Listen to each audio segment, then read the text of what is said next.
everyone. Good afternoon to all respected Vaidyas who are attending this webinar with us today. Today we have gathered for our Sri Dudh Papeshwar Limited webinar number 23rd, imparting ancient wisdom with modern technology. This is definitely an innovative way to have a discussion with the eminent speakers whom we have invited today. The eminent scholars definitely need not to have the more introductions, as they are here to guide us with the regard of the Ayurvedic field, Ayurvedic science, and the pertaining clinical knowledge. So we have invited here two eminent speakers who are not only a good clinicians but also the good academicians. Since 1872, we, Sri Dudh Papeshwar Limited, is known for its authentic, standardized, safe, and efficacious medicines. We are always on forefront to share the knowledge-based experience to all Vaidya Samudaya. You must have already experienced our Rasashastra Sambhasha, Vivek Talks, Jyotish Mati Quiz, and since last 1 year, the webinar series. Today, we are definitely lucky enough that we have invited Vijay Prakash sir. So I will like to forward to our second speaker. So I will like to introduce our second speaker, Dr. Vijay Prakash sir. Dr. Vijay Prakash sir has completed his BMS and MS in clinical research with A grade. Sir has worked as a medical officer at Himalaya Ayurvedic Medical College, Jollygrant, Dehradun from 2007 to 2010. He worked at ICRI, that is Institute of Clinical Research India, as an assistant professor at Dehradun from 2010 to 2012. He is currently working as a chief consultant at Saubhagya Ayurvedic Chikitsa Kendra, Kanpur from 2012 to present day. Today, Dr. Vijay Prakash sir is going to speak on Ayurvedic aspect of spine and joint related disorder. With this, I will like to hand over the session to Dr. Vijay Prakash sir. I think sir is having some power failure issue, but still sir is with us with the backup of the light. Sir, thank you very much for your enthusiasm. Sir, session is over to you. Okay. First of all, good afternoon to everyone. And सबसे पहले sir, please keep your microphone to little near to your mouth. Why? Because your voice is low. Yes. Okay, are you getting my voice properly? Absolutely fine, sir. Okay. तो सबसे पहले मैं अपने जो senior जो doctors हैं या consultants हैं जो उनको मैं सबसे पहले नमस्कार करता हूं। इसके साथ साथ जो मेरे कोलीग्स हैं जो कि इस लाइव सेशन में मेरे सामने हैं, मैं उनको भी नमस्कार करता हूं। और इसके साथ साथ जो पेशेंट्स जो आपके जो फेसबुक पेज से जो मेरे साथ लाइव में है, मैं उनको भी नमस्कार करता हूं। तो आज का जो ये हमारा सेशन है, ये स्पेशली मैंने इसको काफ़ी सिंपल बनाया है ताकि जो पेशेंट्स हैं वो भी इस पॉइंट्स को समझ सकें, जो स्पाइन से रिलेटेड उनकी जो प्रॉब्लम्स हैं, जिसके लिए वो कई बार डॉक्टर्स के पास जाते हैं और उनको उनकी बात समझ में नहीं आती कि डॉक्टर क्या बात कह रहे हैं, कहाँ पे है, क्या प्रॉब्लम है उनको, क्या एबनॉर्मलिटी उनको डेवलप हो चुकी है। तो कुछ हिसाब से डिज़ाइन किया है। मैं बहुत ही अच्छा एक वक्ता नहीं हूँ, मैं मैं क्लिनिकली ज़्यादा अपना इसमें रखता हूँ, पेशेंट्स पे ज़्यादा ध्यान रखता हूँ। बोलने की मेरी आदत कम है, तो अगर कुछ गलती हो जाए किसी तरह की तो मैं उससे आप लोगों से एडवांस में ही थोड़ी सी माफ़ी मांगना चाहता हूँ। तो सबसे पहले अब हम स्टार्ट करते हैं। जैसा कि आपको पता ही है कि मेरा जो आज का जो टॉपिक है वो specially spine and joint related disorders पे है। और स्पेशली अब जो हमारा जो एक नया स्पेशल टॉपिक है, इसमें AVN, avascular necrosis of hip joint, मतलब जो हिप जॉइंट आपका जो खराब हो जाता है उसको लेके स्पेशली मैं इस सेशन में आया हूँ। तो स्टार्टिंग करते हैं। सबसे पहले हम अपनी जो स्पाइन से रिलेटेड डिसऑर्डर्स के लिए मैं स्क्रीन शेयर करता हूँ।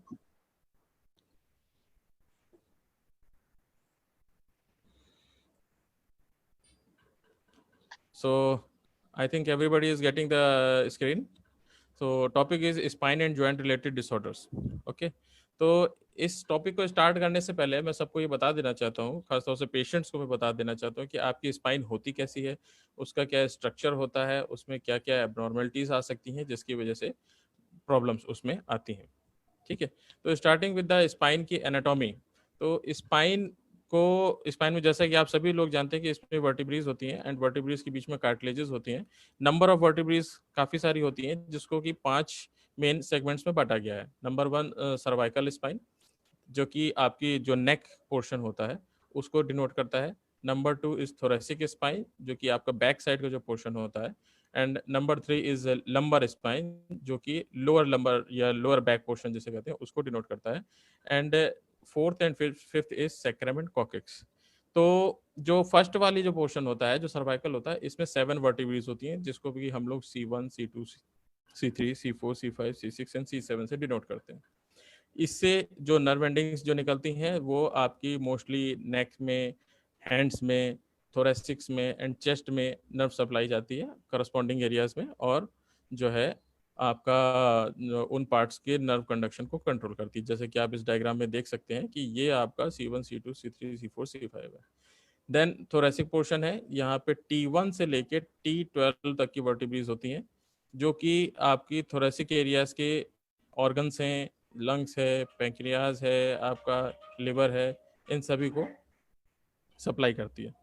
इसके बाद आपका लंबर रीजन की ये वर्टिब्रास हैं। लंबर रीजन में L1, L2, L3, L4, L5। Major problem इन्हीं पोर्शन में ज़्यादा आती है, क्योंकि इसमें ही सबसे ज़्यादा वेट बियरिंग होती है। बॉडी का वेट इन्हीं लंबर वाली वर्टिब्रीज में ज़्यादा रहता है, जिसमें भी सबसे ज़्यादा प्रोन ये L4, L5 एंड ये S1 सेक्रम, इन्हीं रीजन में ज़्यादा प्रॉब्लम होती है। ठीक है, होता क्या है कि इन्हीं पोर्शन पे प्रेशर ज़्यादा होने की वजह से जो ये कार्टिलेज है बीच में, इसमें बल्ज बन जाता है, और बल्ज बनने की वजह से जो इसमें बीच में स्पाइन, एक आपका फ्रॉम ब्रेन से लेके जो नीचे तक स्पाइन जाता है, तो उसके नर्व रूट में कंप्रेशन होता है, जिसकी वजह से प्रॉब्लम्स आती है। तो ये थी बेसिक एनाटॉमी आपकी स्पाइन की। और ये जो डायग्राम जो नेक्स्ट स्लाइड में मैं दिखा रहा हूँ, ये आपको जैसे सर्वाइकल रीजन के लिए है। तो जो सर्वाइकल रीजन से जो नर्व्स निकलती हैं वो हेड एंड नेक में सप्लाई करती है, डायफ्राम में सप्लाई करती है, डेल्टॉइड एंड बाइसेप्स में करती हैं, रिस्ट में है, triceps and hands. That means ये ऊपर के पोर्शंस में आपकी सब करस्पॉन्डिंग सप्लाईज होती हैं सर्वाइकल रीजन से जो भी नर्व्स निकलती हैं। ठीक है, थोरेसिक रीजन से जो भी नर्व्स निकलती हैं वो उनकी सप्लाई मोस्टली चेस्ट मसल्स में एंड एब्डोमिनल मसल्स में जाती है। लंबर रीजन की लंबर पोर्शन में तो है ही है, साथ साथ लेग में इसकी सप्लाई जाती है। एंड सेक्रल नर्व में ये ball, bladder and sexual functions के लिए जो भी आपका नर्व कंडक्शन इंपॉर्टेंट होता है, उसके लिए करस्पॉन्डिंग नर्व्स यहाँ से ओरिजिनेट होती है। ठीक, इसके बाद मैं अब आपको ये बता देता हूँ, ये एक क्रॉस सेक्शन है आपका वर्टिब्रल कॉलम का। जैसा कि आप देख सकते हैं कि ये स्पाइनल कॉर्ड है जो कि आपके ब्रेन से आ रहा है। ठीक है, इसके बाद आप ये देख सकते हैं कि इससे ये ब्रांचेस निकलती हैं, दोनों ही लेटरल साइड में निकलती हैं। ये आपकी डिस्क है, this is the body of the disc. And ये बीच में कार्टिलेज है, कार्टिलेज के बीच में ये होता है न्यूक्लियस पल्पोसस। ठीक है, जो कि शॉक एब्जॉर्बर का काम करता है। जो जब हम लोग जैसे रनिंग कर रहे हैं या किसी भी तरह का जंपिंग का एक्टिविटी करते हैं, तो ये शॉक एब्जॉर्प्शन का काम करता है। तो ये नॉर्मल ट्रांसवर्स सेक्शन है आपका स्पाइन का। जब कभी भी इसमें प्रॉब्लम आती है, किसी भी तरह का प्रेशर इफेक्ट ज़्यादा होता है, तो होता क्या है कि ये न्यूक्लियस पल्पोसस जो है आपका यहाँ से बल्ज करके, या तो either in the literal side, दोनों साइड में जा सकता है, either in the medial side में भी जा सकता है और नर्व कंप्रेशन कर सकता है, जिसकी वजह से पेन हो सकता है। अब मैं स्टार्ट करता हूँ सर्वाइकल रीजन से जो भी कॉमन प्रॉब्लम्स हो सकती हैं, उसके मैंने कुछ एग्जांपल्स आपको यहाँ पे मैं प्रेजेंट कर रहा हूँ। तो जैसा कि आप देख सकते हैं, एमआरआई और एक्सरे फिल्म आप लोगों के पास होती है। तो ये आप देख सकते हैं कि ये एक सर्वाइकल रीजन का पोर्शन है। एंड ये इसमें यहाँ पे ये जो कार्टिलेज है इसमें बल्ज निकल आया है, जो कि नर्व को कंप्रेस कर रहा है। इस नर्व कंप्रेशन की वजह से, ये आप डायग्राम में देख सकते हैं, नर्व कंप्रेशन की वजह से पेरिफेरल नर्व्स, खासतौर से स्पेशली हैंड्स में जो है टिंगलिंग सेंसेशन होता है, जिसकी वजह से पेन, पेशेंट को पेन भी हो सकता है, चक्कर भी आ सकते हैं, घबराहट भी हो सकती है उसका, और समटाइम्स बीपी लो भी हो सकता है और हाई भी हो सकता है, ऐसा भी देखा गया है। ठीक है, तो ये जो नेक्स्ट जो स्लाइड है, इसमें मैंने हर्निएटेड इंटरवर्टिबल डिस्क दिखाई है। जब ये जैसे कि मतलब जो बल्ज बनता है कार्टिलेज में, जब ये रर हो जाता है और ये फट जाता है, ये that is called as herniated intervertebral disc. तो उसकी वजह से ये जो सेंट्रल आपकी ब्रेन से जो स्पाइनल कॉर्ड आ रही है, इसमें प्रेशर पड़ने लगता है। ठीक है, ये दिख रहा होगा स्पाइनल कॉर्ड कंप्रेशन, और इस हर्निएटेड डिस्क की वजह से इसमें यहाँ पे नर्व कंप्रेशन होने लगता है, और tingling sensation, burning sensation and numbness, ये सारे फीचर्स इसमें डेवलप होते हैं। ये एक और स्लाइड है, इसमें जैसे आप देख रहे होंगे लॉस ऑफ सर्वाइकल लोडोसिस इसमें दिख रहा है। सर्वाइकल लोडोसिस मींस जो कर्वेचर, नॉर्मल कर्वेचर होता है स्पाइन, इसमें स्ट्रेट दिख रही है, ये एक एबनॉर्मेलिटी है। स्पाइन एक एस शेप्ड स्ट्रक्चर में होता है। एस शेप्ड स्ट्रक्चर में होने की वजह से क्या होता है, ये शॉक एब्जॉर्प्शन का काम बहुत अच्छे से कर सकता है। तो कभी कभी सर्वाइकल के केसेस में या कंटिन्यूस जो लोग कंप्यूटर वर्क करते हैं या जो लोग फॉरवर्ड बेंडिंग का वर्क ज़्यादा करते हैं घर में, जैसे लेडीज़ हैं, जैसे सुबह सुबह रोटी बनाने का काम करती है, तो उनमें फॉरवर्ड बेंडिंग का काम ज़्यादा रहता है, जिसकी वजह से ये नॉर्मल कर्वेचर जो है ख़राब हो जाता है, और इसकी जो लोडोसिस मीन्स कर्वेचर जो है ख़राब हो जाता है, और ये straightening of the cervical vertebra start हो जाती है। ठीक है, तो ये बहुत कॉमन फीचर है। इसके बाद मैं आपको कुछ और दिखा देता हूँ, नहीं कुछ स्लाइड्स और दिखाता हूँ।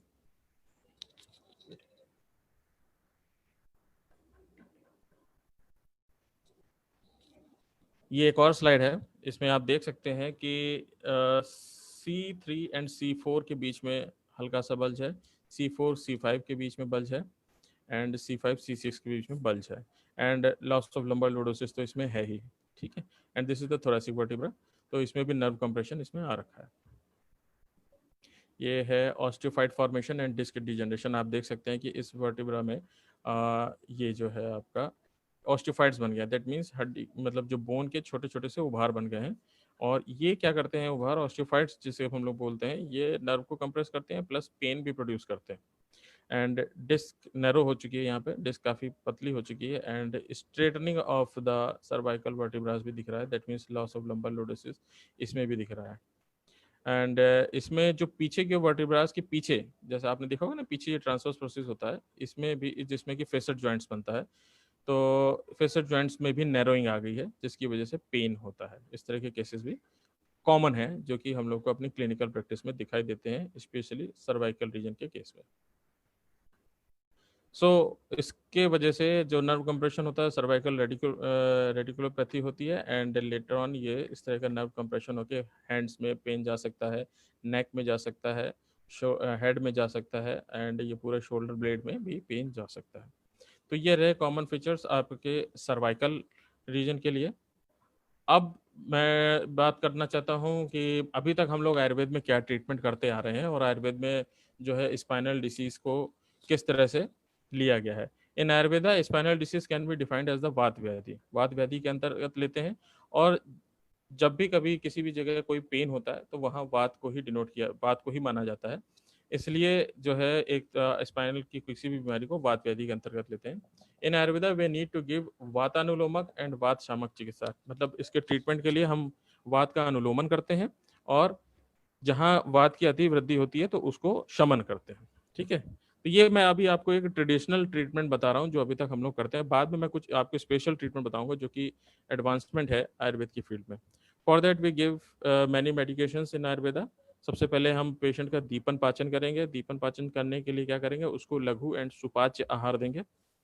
इसके बाद वातानुलोमक द्रव्य देंगे, जैसे और प्रोसीजर करेंगे, जैसे विरेचक औषधि दे करके उसका विरेचन करा के वात का अनुलोमन करेंगे। आफ्टर दैट वात शामक चिकित्सा करेंगे। वात शामक चिकित्सा बहुत से वैद्य लोग अपने प्रैक्टिस में करते ही आ रहे हैं, सबको पता है क्या क्या चीज़ें इसमें हम लोग यूज़ करते हैं, जैसे अजमुदादि चूर्ण है, रसराज रस है, बृहद चिंतामणि है, महावात विध्वंसन रस है, एकांक वीर रस है, और पंचामृत लौ गुग्गुल है, सिंहनाथ गुग्गुल है, ये सब चीज़ें आप लोग यूज़ करते ही रहते हैं। ठीक है, इसके बाद जो वात की वृद्धि की वजह से धातु में जो विकृति हो चुकी है उसको कैसे कंट्रोल करेंगे, उसको कंट्रोल करने के लिए हम लोग जो जो अस्थि धातु की जो विकृति है उसको सही करने के लिए हथजोड़, अर्जुन चूर्ण, कुक्कुटान तक भस्म, इस तरह की औषधियों को यूज करते हैं। महातिक्त घृत का यूज करते हैं। इसके अलावा हम लोग पंचकर्म का यूज करते हैं। पंचकर्म में जैसे वस्तिकर्म यूज करते हैं, वस्तिकर्म में जैसे कि निरू वस्ती, अनुवासन वस्ती, ये यूज करते हैं। इसके अलावा कटी वस्ती, ग्रीवा वस्ती, जानु वस्ती, इस तरह की वस्तियों का प्रयोग करते हैं। अब ये मैंने आपको एक ट्रेडिशनल ट्रीटमेंट बताया, अब मैं आपको बताने वाला हूँ common lumbar disc problem, that means कि लंबर रीजन में जो प्रॉब्लम्स क्या क्या होती हैं वो मैं दिखा रहा हूँ। जैसे कि आप इस डायग्राम में देख सकते हैं, this is the normal disc जिसकी हेल्थ प्रॉपर मेंटेन है, and this is the degenerated disc, degenerate हो चुकी है, पतली हो चुकी है, and this is the bulge disc, इसमें एक बल्ज निकल रहा है जो कि सेंट्रल स्पाइन को कंप्रेस करता है। And this is the herniated disc, जो कि पीछे की ओर, मतलब ये बल्ज जब ये फट जाता है तो इस तरह का हर्निएशन निकल जाता है। जब कंटिन्यूअस प्रेशर पड़ता रहता है तो इस तरह का हर्निएशन निकल आता है। And this is the case of the thinning of the disc due to dehydration की वजह से, बॉडी में वाटर की अमाउंट कम हो जाने की वजह से डिस्क जो है थिन हो जाती है। तो ये हो गया। इसके बाद disc degeneration and osteophytes formation due to repeated injury की वजह से इसमें जब ऑस्टियोफाइट्स बन जाते हैं, जो कि लेटर ऑन पेन करते हैं एंड मूवमेंट को रेस्ट्रिक्ट करते हैं। तो ये है कॉमन डिस्क प्रॉब्लम। इसके बाद जैसा कि मैंने आपको पहले भी बताया था, ये इस डायग्राम में ये आप जैसा कि आप देख सकते हैं कि न्यूक्लियस पल्पोसस है, ये इधर की ओर हर्निएटेड डिस्क की वजह से ये इधर की ओर निकल गया है और ये नर्व रूट को कंप्रेस कर रहा है। ठीक है, this is the ruptured disc annulus and this is the inflamed nerve, and this is the vertebrae, and this is the central spinal cord, and this is the branch. ठीक है, ये common problem है, ये इसमें अधिकतर हो जाती है। और इसी हर्निएटेड डिस्क की वजह से जो है लेटर ऑन पैरों में जैसे सियाटिका की प्रॉब्लम होना और इस तरह की अन्य प्रॉब्लम होना, नंबनेस, टिंगलिंग सेंसेशन होना, ये सब इसमें कॉमनली होता रहता है। ठीक है, अब हम बात करते हैं एनकाइलोजिंग स्पॉन्डिलाइटिस। ये थोड़ा सा आजकल बहुत ही रोचक विषय हो गया है। ये एक ऐसी डिसऑर्डर है, या ऑटोइम्यून डिसीज़ है, और मोस्टली इसमें मेल ज़्यादा इन्फेक्टेड रहते हैं एंड मेल यंग मेल्स ज़्यादा इन्फेक्टेड रहते हैं। इसमें जो होता है आपकी बोन्स जो हैं आपस में जुड़ जाती हैं और जुड़ करके उनके बीच में स्पेस खत्म हो जाता है। समटाइम्स मसल्स भी लेटर ऑन चल के बोन में कन्वर्ट होने लगते हैं। तो ये आप देख सकते हैं कि पहले ये नॉर्मल एक वर्टिब्रा है और ये डिस्क है। पहले first of all time inflammation start हुआ है इसमें डिस्क में, एंड आफ्टर दैट जब ये इन्फ्लेमेशन होते होते ये बोन्स टू बोन का फॉर्मेशन एकदम जुड़ गई है, कॉम्बिनेशन हो गया, and then fusion of the bone, this is called as the bamboo spine का केस डेवलप हो गया। तो ये ऑटोइम्यून डिसीज है, आजकल इसके पेशेंट्स काफ़ी ज़्यादा दिखाई देते हैं और स्पाइन से रिलेटेड डिसीज है। आप सभी लोग भी इससे परिचित होंगे अच्छे से, और आप अपने डेली प्रैक्टिस में आप लोग देखते होंगे इसकी इस तरह के पेशेंट्स काफ़ी आते हैं। एक और डायग्राम से मैंने एनकाइलोजिंग स्पॉन्डिलाइटिस को डिनोट किया है। इसमें आप देख सकते हैं कि ऑस्टियोफाइट्स फॉर्मेशन एंड इन्फ्लेमेशन हो गया है, एंड लेटर ऑन ये फ्यूजन इसमें स्टार्ट हो गया। एंड जब ये फ्यूजन होने लगता है तो होते होते क्या होता है कि जैसे आप देख सकते हैं यहाँ गैप है, बट ये लेटर ऑन ये फ्यूजन हो गया है, सारी बोन्स एक साथ अटैच हो गई, जुड़ गई हैं, और पेशेंट का कर्व जो है फॉरवर्ड बेंडिंग हो जाता है। ये देख सकते हैं कि फॉरवर्ड की ओर बेंड किया हुआ है ये पेशेंट, तो फॉरवर्ड बेंडिंग कर्वेचर हो जाता है। तो एनकाइलोजिंग स्पॉन्डिलाइटिस के पेशेंट का गेट और गेस्चर आप स्पेशली बाहर से ही, मतलब दूर से ही पहचान सकते हैं कि ये पेशेंट एनकाइलोजिंग स्पॉन्डिलाइटिस का है। फॉरवर्ड की ओर झुका हुआ जो पेशेंट इस तरह का होगा तो मोस्टली वो एनकाइलोजिंग स्पॉन्डिलाइटिस का होता है। कॉज इसका अभी तक अननोन है, एंड कुछ लोग इसको जेनेटिक मानते हैं, जिसके लिए स्पेशली HLA-B27 की जांच करवाते हैं हम लोग, बट वो भी जांच बहुत ज़्यादा इम्पॉर्टेंट नहीं है, क्योंकि 75% केसेस में ऐसा देखा गया है कि जांच पॉजिटिव है, पेशेंट पे लक्षण दिखाई देते हैं, बट 25% केसेस ऐसे होते हैं कि जांच पॉजिटिव है और लक्षण नहीं, या जांच नेगेटिव है और लक्षण आ रहे हैं। ठीक है, तो ये भी एक थोड़ा सा एक स्पेशल डिसीज़ है जो कि आई थिंक सबको इसके बारे में अवेयर होना चाहिए। अब जो मेरा जो नेक्स्ट टॉपिक है, जिसको कहते हैं avascular necrosis of the joint, ये बहुत ही इंटरेस्टिंग टॉपिक है। 2015 से आजकल इसके केस बहुत ज़्यादा बढ़ रहे हैं, और इसका मेन कॉज जो है स्टेरॉइड इनटेक है, या होता क्या है, कॉमन प्रैक्टिस में लोग स्टेरॉइड दे देते हैं सो दैट कि गुड रिजल्ट्स, जल्दी रिजल्ट अच्छे से आए। उसकी वजह से क्या होता है कि बोन्स में ब्लड सर्कुलेशन रुक जाता है और बोन की डेथ होने लगती है और बोन में नेक्रोसिस स्टार्ट हो जाती है। तो avascular necrosis is the death of the bone tissue due to the lack of the blood supply, also called as the osteonecrosis, and it can lead to the tiny breaks in the bone and the bones eventually collapse. धीरे धीरे करके bone collapse हो जाती है। The broken bone or dislocated joint can interrupt the blood flow to a section of a bone. एक particular section में death होने लगती है बोन की और लेटर ऑन टूटने लगता है बोन। तो कॉजेज में जैसा कि मैंने आपको पहले बताया था, सबसे मेजर कॉज तो स्टेरॉइड इंटेक है ही है। इसके बाद अल्कोहल इंटेक वाले लोगों में भी ये ज़्यादा होता है। एक्सीडेंटल इंजरी की वजह से किसी किसी में ब्लड सप्लाई ब्रेक हो जाती है। SLE सिस्टमिक ल्यूपस एरिथेमेटोसिस में भी ये बड़ा कॉमन पाया जाता है, एवेस्कुलर नेक्रोसिस होना।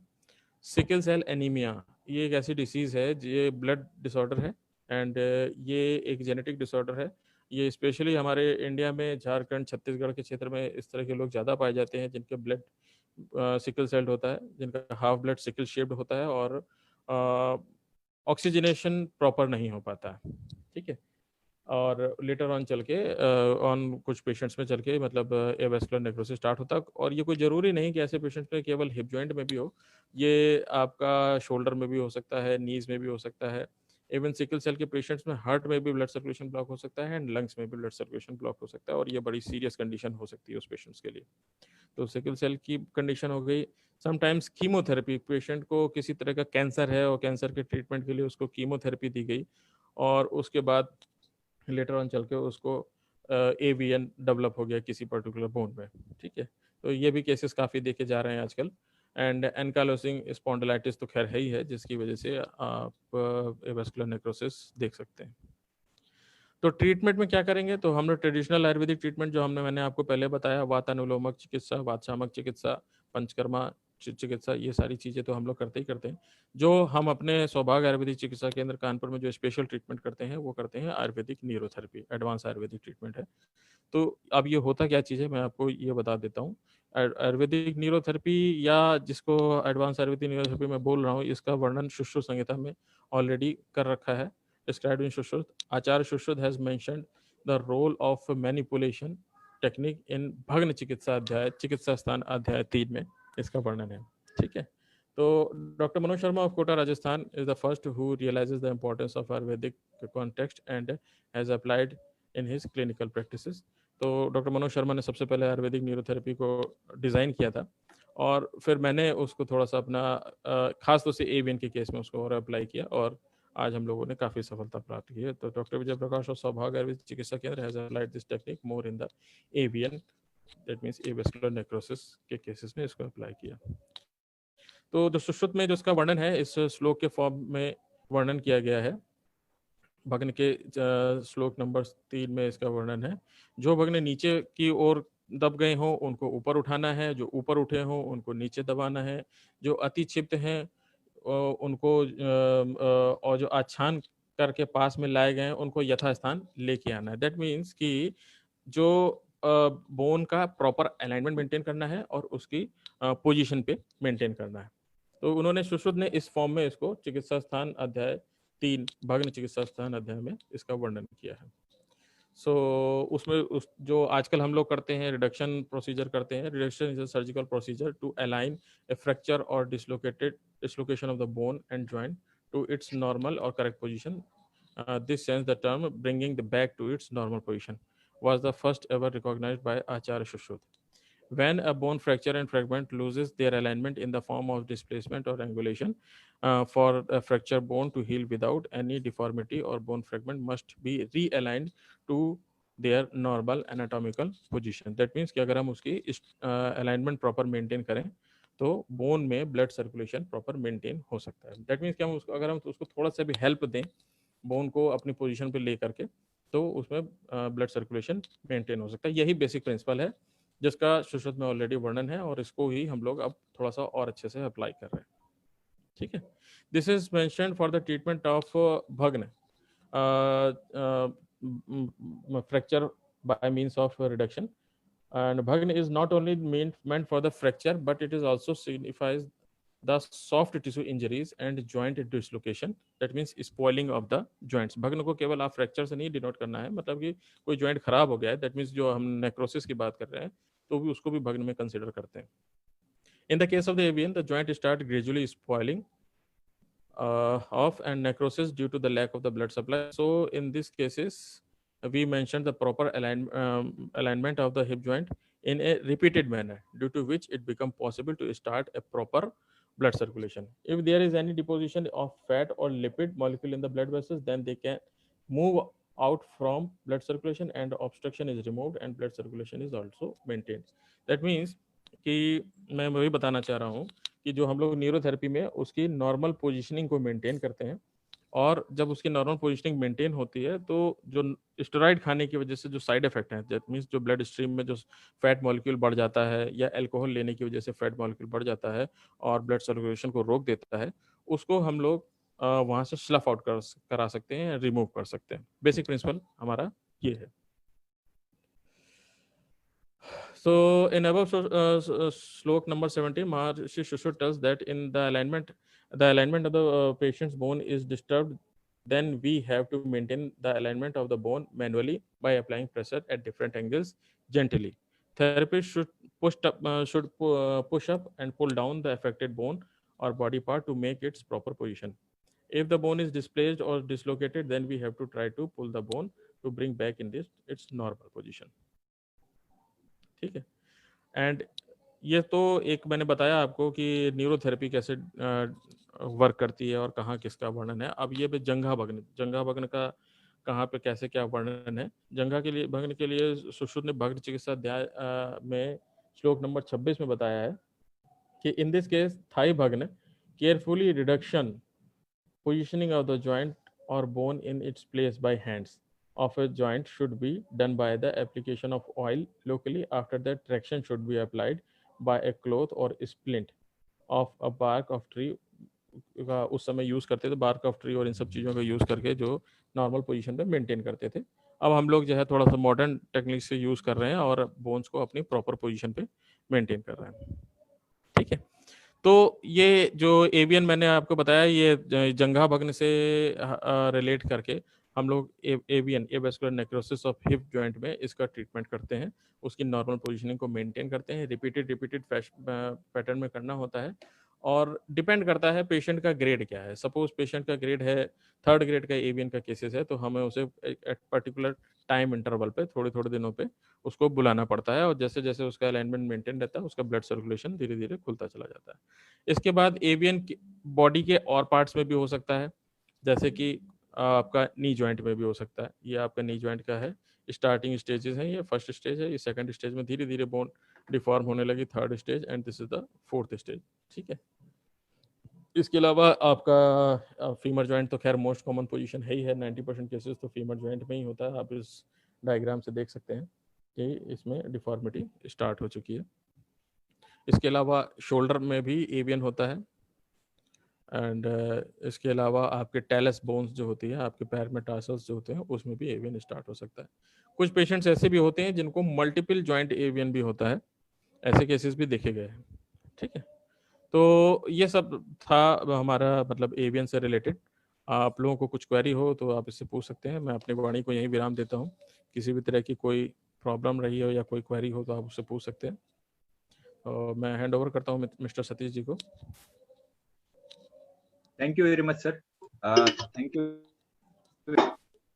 Regarding the spine and the spine-related disorders, you have quite taken us all to the journey, starting from the modern science to also how the Ayurvedic treatment applies to it. Yeah. So, thank you once again, sir. There are quite few questions. There is a question from Dr. Dheeraj Kumar Agarwal. Without any surgical procedure, is it possible to cure cervical spondylitis and osteoarthritis?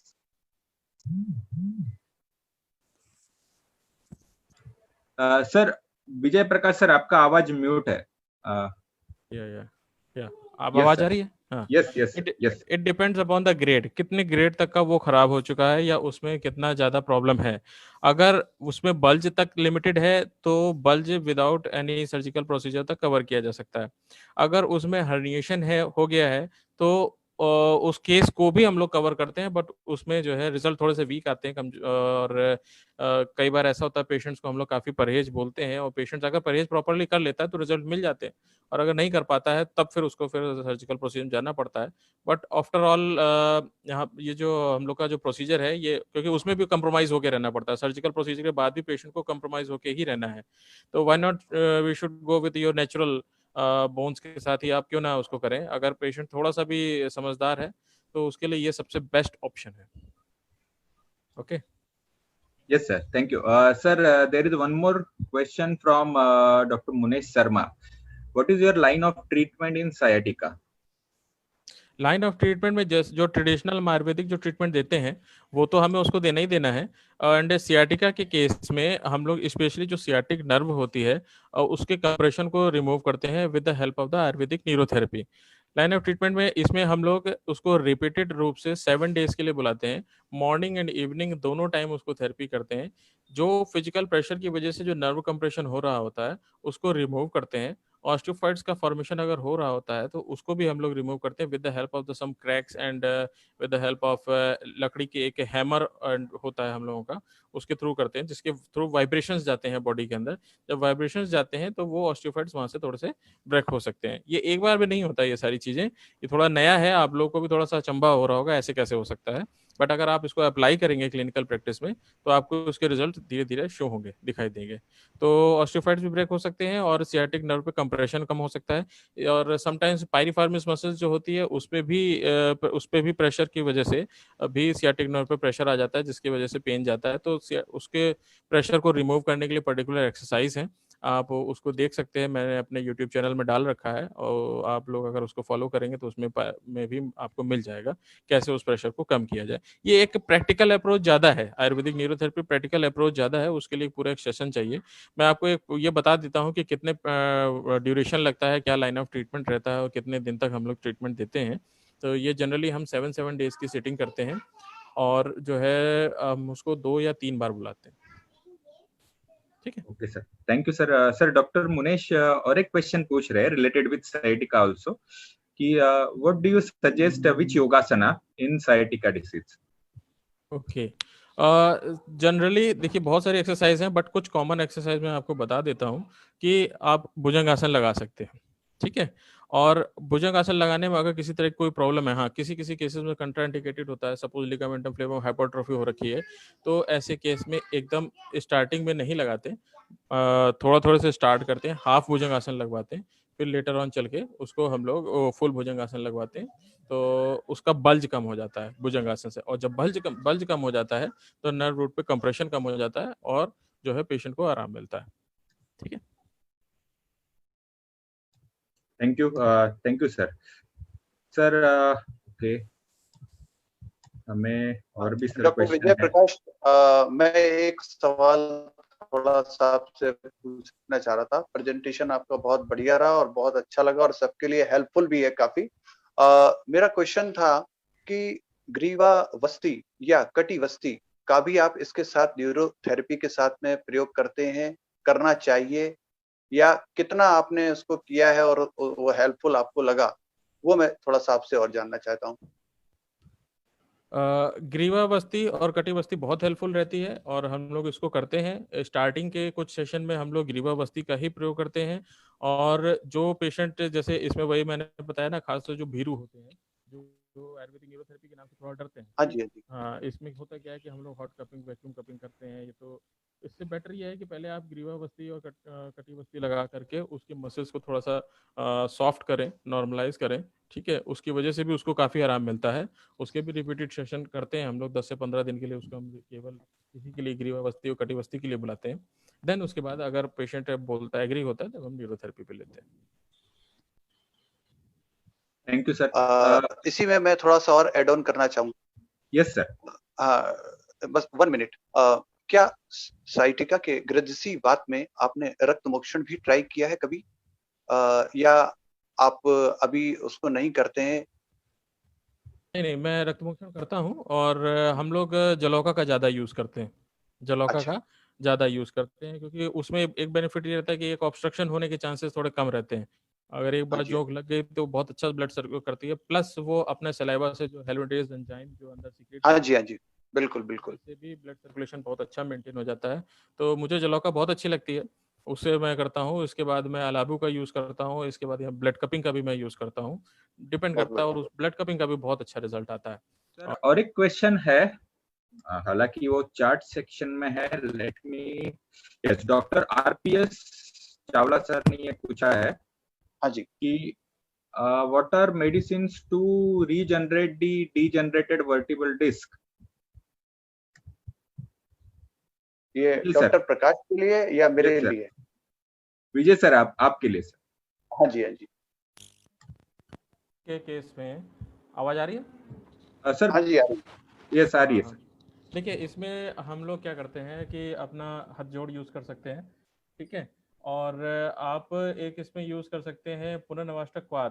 ठीक है। पुनर्वासक क्वाथ में ना केवल पुनर्नवा पड़ा है, उसमें बहुत सी ऐसी सारी चीजें पड़ी हुई हैं, मतलब जनरली मार्केट में मिलता नहीं है, उसको आपको बनाना पड़ेगा उसके इंग्रेडिएंट्स को लेकर के। ये डिजेनरेट डिस्क में बहुत अच्छा, मतलब एक तो स्वेलिंग को कम करता है, प्लस जो कार्टिलेज की हेल्थ को मेंटेन करता है, ठीक है। एंड इसके अलावा और भी जो ऐसी मेडिसिन हैं जो कि हम लोग की जो बोन की ग्रोथ को हेल्प करती है, जैसे हाथ जोड़ तो मैंने आपको बता ही दिया। इसके अलावा अर्जुन को भी आप यूज़ कर सकते हैं जो कि ब्लड सर्कुलेशन को इंक्रीज करता है, ठीक है। तो इस तरह की दवाइयों को यूज़ कीजिए, काफ़ी अच्छे रिजल्ट मिलेंगे।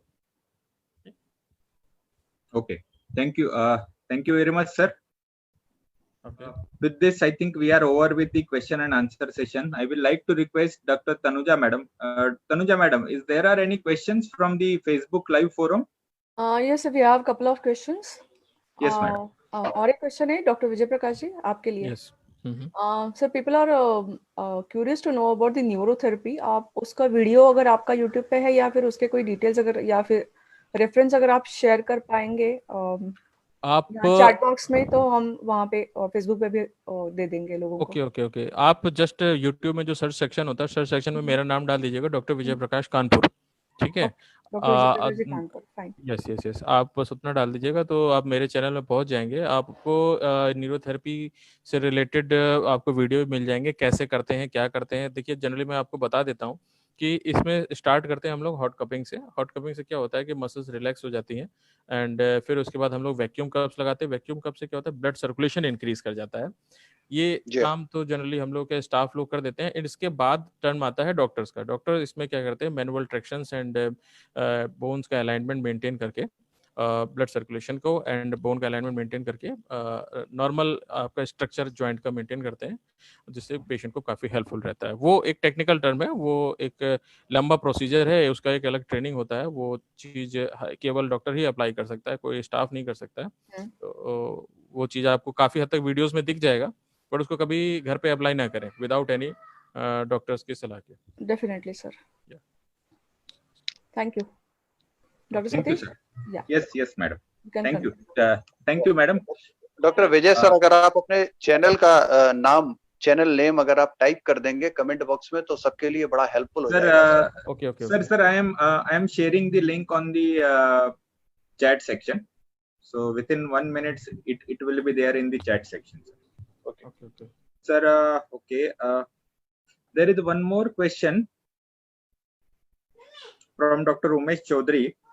What is, sir, for Dr. Vijay Prakash, what is treatment for disc prolapse or disc extrusion? In the case of the disc prolapse and disc extrusion, we may, in the case of Ayurvedic neurotherapy, we maintain the space between the vertebrae. Suppose जो prolapse हुआ है वो क्यों हुआ है? Because ज़्यादा excessive pressure की वजह से। अगर हम उसको ट्रैक्शन लगा करके उसके बीच में स्पेस को मेंटेन करेंगे तो डिस्क अपनी नॉर्मल पोजीशन पे आ जाती है। उसको रिपीटेड देना पड़ता है, उसको 7 to 14 टाइम्स देना पड़ता है एंड कुछ ड्यूरेशन पे देना पड़ता है। आप देखेंगे डिस्क प्रोलैप्स एंड प्रोट्रूजन के केस में वो नॉर्मल पोजीशन पे आने लगता है, ठीक है। तो ये है प्रोसीजर इसका, ठीक। Okay sir, doctor Vijay Prakash के चैनल की मैंने लिंक शेयर की है चैट सेक्शन में, so anybody interested they can visit that and there are videos line up for that. So I think with this we are over with the question and answer series. So definitely there were more enthusiasts from the our Zoom platform as well as the Facebook Live login page. And once again we are thanking you both the speakers who has devoted their very precious times to speak about the subject that were being devoted to them. With Dr. Arun Jha sir, Rakta Mokshan in Vata Rakta, with Dr. Vijay Prakash sir, Ayurvedic aspect of spine and joint related disorders. I am very much thankful to Dr. Tanuja Gokhale madam who had helped us to establishing the Facebook live content and ensuring that the program is been running both the platforms smoothly. Kindly visit to www.sdlindia.com website to know more about the Sri Doodh Papeshwar Limited products. If you have any query, suggestion, you can definitely give us your queries or suggestion on healthcare@sdlindia.com. Stay tuned with us as we are lined up with one more webinar tomorrow itself. Till then, stay safe, stay healthy. Jai Dhanvantari, Jai Ayurved, Jai Sri Doodh Papeshwar Maharaj. धन्यवाद. Dhanyawad, sir. Again, once again, thank you very much, sir. With this, we are signing off. Thank you once again.